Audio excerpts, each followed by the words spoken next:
Hello, in this video I'm going to be picking this cuff lock, padlock.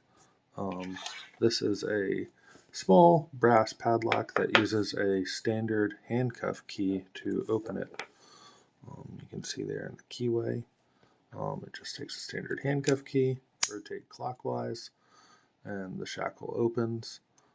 It is not key retaining. You can just remove the key and close the shackle.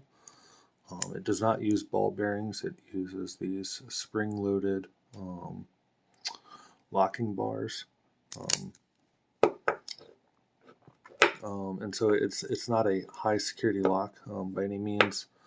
I think it's definitely advertised or marketed towards jails and prisons, where there might be cases where they need to lock things in a certain.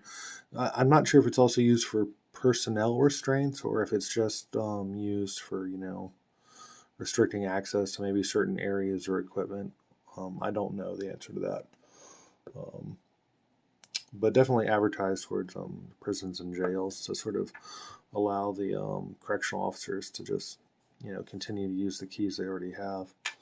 And I sell this at Handcuff Warehouse, and you can buy them with it like engraved and stuff. You can shim it, and go ahead and show you that real quick.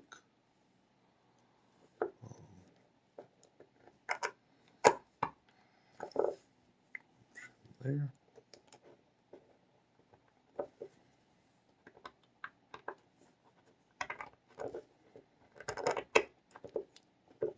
Here.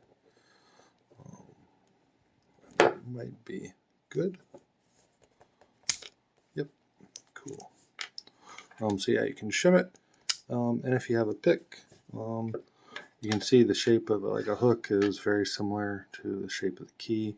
You can just take your hook and slide it down the edge there, give it a little push so that you're all the way in the back, and then rotate clockwise. You can see it opens pretty quick. Anyways, that's it for this guy. It's kind of a neat little lock though too. It's just not something you see every day, so I thought that was kind of cool. And it's a little bit of a teaser for a giveaway I'm going to be doing this afternoon. So at 5 p.m. Eastern Standard Time, I'm going to be releasing a video for a giveaway. And I guess the teaser is that it will involve the video will involve handcuffs and a pair of broken glasses. So, yeah, thank you for watching.